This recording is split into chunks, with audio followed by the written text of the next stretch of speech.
ఎందుకు Avinash Reddy phone surrender చేయకుండా ఉన్నాడు? ఫోన్ సరెండర్ చేస్తే ఇది తప్పు అని చెప్పడానికైనా ప్రూఫ్ ఉంటుంది కదా.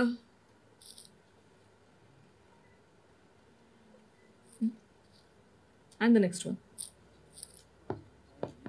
ఈ ఫోన్ కాల్స్, ఆ 2 స్లైడ్స్లో ఉన్న ఫోన్ కాల్స్ ఎవరికి వెళ్ళాయి? ఆ మధ్యలో ముందెళ్ళండి, ఇంకా ముందుకు వెళ్ళండి, పైకి వెళ్ళండి.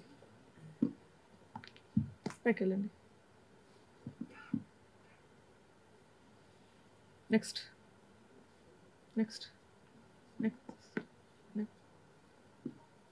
You going back forward. Yeah, ఆగండి, స్టాప్ దే. సో ఇవి అవినాష్ గంగిరెడ్డికి అని తెలుస్తుంది. మై అజంప్షన్ ఇస్ ఇవి హత్య చేయిస్తుండగా డ్యూరింగ్ ద ప్రాసెస్ జరిగిన కాల్స్ అని నేను అనుకుంటున్నాను. Live transmission. ఆ మధ్యలో మిగిలిన కాల్స్ ఎవరికి వెళ్ళాయి? 155 again I think I have an explanation. 2 గంటలప్పుడు కాల్ ఎవరికి వెళ్ళింది? 2 గంటల 4 నిమిషాలు. Next slide.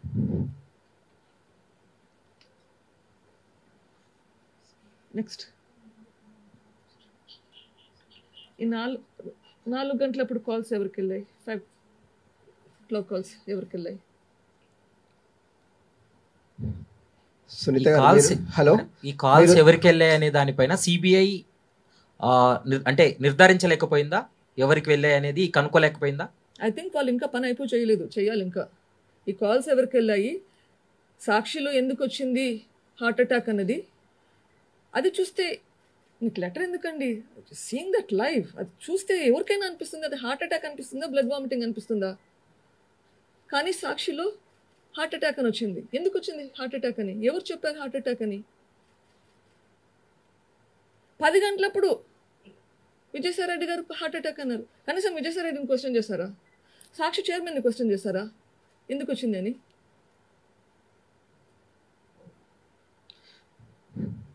2019 నుంచి మీరు అనేక సార్లు ప్రెస్ మీట్ పెట్టారు మేడం. ఇక్కడ సునీల్, 2019 నుంచి మీరు అనేక సార్లు ప్రెస్ మీట్ పెట్టారు, అనేక సార్లు వివరణ ఇచ్చారు దీని మీద. కానీ ఇన్ని వీడియోస్, ఇంత మెటీరియల్ అప్పుడెందుకు చూపించలేదు? ఇన్ని సంవత్సరాల తర్వాత, దట్టు కేసు కోర్టులో కొనసాగుతున్న నేపథ్యంలో ఇప్పుడు మీరు ఈ వీడియోస్ని చూపించడం గల ప్రధాన కారణం ఏంటి? అసలు మీకు ఈ వీడియోస్ ఎక్కడి నుంచి వచ్చాయి? సిబిఐ దగ్గర నుంచి తీసుకున్నారా? చార్జ్ షీట్లో అయితే ఈ వీడియోస్ ఎక్కడా కూడా లేవు. మరి ఈ వీడియోస్ ఎక్కడుందా? మీరు సెల్ ఫోన్లో షూట్ చేయించారా? ఎట్లా వచ్చాయి మీకు ఈ వీడియోస్?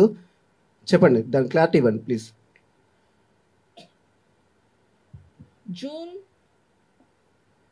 30th సిబిఐ వాళ్ళు ఛార్జ్ షీట్ ఫైల్ చేశారు. దాంట్లో ఇంకా ఎక్స్ట్రా ఇన్ఫర్మేషన్ ఉంది, కావాలా అని అడిగారు అక్యూజ్డ్. ఆ information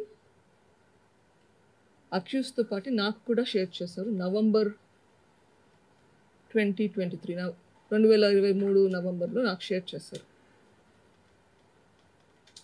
4 TB 2 TB hard డిస్క్స్లో share చేశారు నవంబర్ నుంచి. మెజారిటీ ఇన్ఫర్మేషన్ దీంట్లో వచ్చిండేది దాంట్లో నుంచి. సో ఇంత ఇన్ఫర్మేషన్ అప్పట్లో నా దగ్గర కూడా లేదు, ఎక్సెప్ట్ సాక్షి వాళ్ళది రిపోర్టర్ నుంచి తెచ్చిన వీడియో అని చెప్పాను తప్ప ఇవన్నీ అంతకుముందు నాకే తెలియదు. ఓకే, నవంబర్ నుంచి కొన్ని వీడియోస్ పెట్టాను మీకు. నాకు అది చూసే ధైర్యం చాలట్లేదు. అప్పుడు కొంచెం చూసి ఆఫ్ చేసేస్తాను. ఇంకా నేను పూర్తిగా చూడలేదు. ఇంకా చూస్తే ఏమేమి వస్తాయో, ఆ ఫోటోలు కానీ ఆ వీడియోలు కానీ అన్నీ ఈ నవంబర్ ప్రొవైడ్ చేసిన డేటాలో. సో ఎస్, ఇంతకుముందు నాకు తెలియని కూడా తెలియదండి మీరు అడిగిన దానికి సమాధానం. ఇంతకు మీరు ఏం క్లారిటీ ఇవ్వాలి? సిబిఐ దర్యాప్తు సరిగా సాగట్లేదని చెప్తారా, లేకపోతే కోర్టులో న్యాయం జరగట్లేదని చెప్తారా? అదొక క్లారిటీ ఇవ్వండి. సిబిఐ దర్యాప్తు సరిగా ఉందా లేదా? లేదు, కోర్టులో మీకు న్యాయం జరగట్లేదు. ఎందుకంటే ఆల్రెడీ మీరు సుప్రీంకోర్టుకి వెళ్ళారు, హైకోర్టులో నడుస్తుంది. ఇన్ని కోర్టులు ఉన్నప్పుడు మీరు పదే వీటిని వివరిస్తున్నారు కదా, ఇంతకీ ఎక్కడ న్యాయం జరగట్లేదు మీకు అది చెప్పండి. సిబిఐ ఇంకా చేయాల్సిన పని ఉంది. ఒత్తిడి వల్ల ఆపేశారు అని నేను అనుకుంటున్నాను. అది నా allegation. This is no proof. Okay, ఇంకా చేయాల్సింది ఉంది. 5 సంవత్సరాలు అయింది, ఇంకా కోర్టులో న్యాయం జరిగిందా మీరు చెప్పండి. ఇంత ఇన్ఫర్మేషన్ పెట్టుకొని ఇంకా ఎన్ని సంవత్సరాలు వెయిట్ చేయాలి న్యాయం కోసం? ఇదంతా తెలియదు. ఒక్కొక్కరు ఒక్కొక్కటి అంటారు, వీళ్ళు చేశారు వాళ్ళు చేశారని చెప్పి. ఇన్ఫర్మేషన్ అయితే ఉంది. ఇన్ఫర్మేషన్ అరెస్ట్ అయ్యి జైల్లో ఉంటే, జైల్లో ఉన్న వ్యక్తిని అప్రూవర్గా మనం తీసుకోవాలంటే, అతను అప్రూవర్గా విచారణ సంస్థ తీసుకుంటే అతనికి ట్రయల్ అయిపోయే వరకు, ట్రయల్ అయిపోవడానికి 5 ఏళ్ళు కావచ్చు, 6 ఏళ్ళు కావచ్చు, 7 ఏళ్ళు కావచ్చు, ట్రయల్ అయిపోయే వరకు అతనికి బెయిల్ వచ్చే సమస్య లేదు, బయటకు వచ్చే సమస్య లేదు. దాన్ని ఓవర్కమ్ కావడానికి చట్టంలోని లొసుగును చూసుకొని అతనికి పెద్ద గిఫ్ట్ 306(4)B, అదేంటంటే యాంటిసిపేటరీ బెయిల్ వచ్చిన తర్వాత అప్రూవర్గా మార్చుకుంటే అతను జైల్లోకి ఒక్కరోజు కూడా పోవాల్సిన అవసరం లేదు. సో ఈ మాదిరిగా అప్రూవర్ చేస్తే ఒక్కరోజు కూడా జైలుకు పంపకుండా శాశ్వతంగా నిన్ను ముద్దాయి నుంచి సాక్షిగా చేస్తాము, ఒక్కరోజు కూడా జైలుకు పోవాల్సిన అవసరం లేదు, కావాల్సినంత డబ్బు ఇస్తామంటే ఇంకా ఎవరి పేర్లు చెప్పమంటే వాళ్ళు చెప్పరండి. ఒక్కసారి దీన్ని విఘ్నతతో మీరందరూ కూడా ఆలోచించమని నేను కోరుతా ఉన్నాను. సో ఈ మాదిరి ఇంకా అప్రూవర్లు చేయడం అనేది ఒక ఆనవాయితీ అయితే కనుక రేపు పొద్దున్న నుంచి ప్రతి కేసులో ఈ అప్రూవర్షిప్ అనేది సరిపోని వాళ్ళని టార్గెట్ చేయడానికి ఉపయోగించే ఒక అస్త్రంగా ఉపయోగపడుతుంది తప్ప ఈ అప్రూవర్షిప్ అనేది వాస్తవాలు బయటికి రావడానికి నిజంగా ఉపయోగపడే పరిస్థితి ఉండదు. సో ఇది అప్రూవర్షిప్కు సంబంధించి. అప్రూవర్షిప్తో పాటు సిబిఐ సునీతక్క దస్తగిరి లాలూచి విషయంలో కొన్ని ఎగ్జాంపుల్స్ కూడా మీ అందరి దృష్టికి చెప్పాలనుకుంటున్నా. ముఖ్యంగా 20 జూలై 2020లో సిబిఐ ముందు సునీతక్క హాజరైనప్పుడు వాంగ్మూలం ఇచ్చినప్పుడు, జూలై 2020 వాంగ్మూలం ఇచ్చినప్పుడు ఏం చెప్తుందంటే లెటర్ గురించి ఏం చెప్తుందంటే, at this time my husband showed me a photo in his mobile.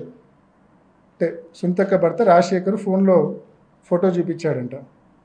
The said photo was purported letter return by my father and mentioning there in the name of Prasad driver as suspect killer.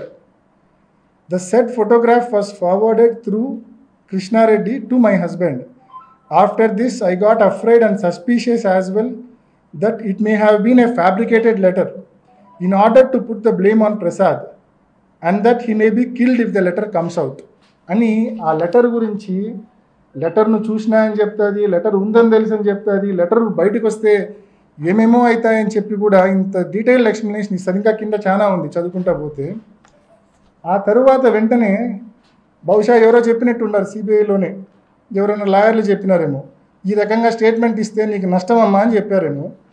ఇమ్మీడియట్గా నెల రోజులు జరగకముందే, ఇది July 2020, 28 July 2020, ఇది 27 August 2020, కరెక్ట్గా నెల రోజుల వ్యవధిలో ఏమంటుంది, ఆ లెటర్ ఉన్న విషయమే నాకు తెలియదు, అంతా తూచ్, నాకు లెటర్ నేను చూడలే, లెటర్ గురించి నాకు తెలియదు, అంతా తూచ్, నేను లెటర్ను కేవలం రాహుల్ దేవ్ శర్మ పులివెందులకు రీచ్ అయినాక సాయంకాలం రాహుల్ దేవ్ శర్మ చూపిస్తేనే చూసినా తప్ప నాకు లెటర్ గురించి ఏమీ తెలియదని చెప్పి వెంటనే తప్పించుకుంటుంది.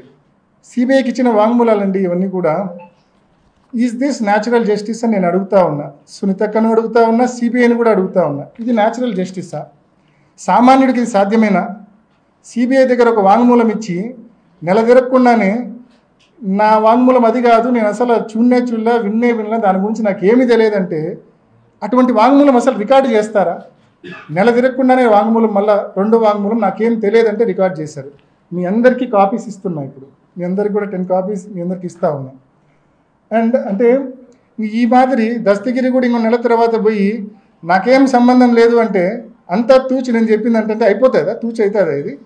అంటే ఏ రకంగా ఒక విచారణ సంస్థ, ఒక సునీతక్క, ఒక దస్తగిరి లాలూచి పెడితే ఏ రకంగా ఉంటుందనే దానికి ఇదొక ఉదాహరణ.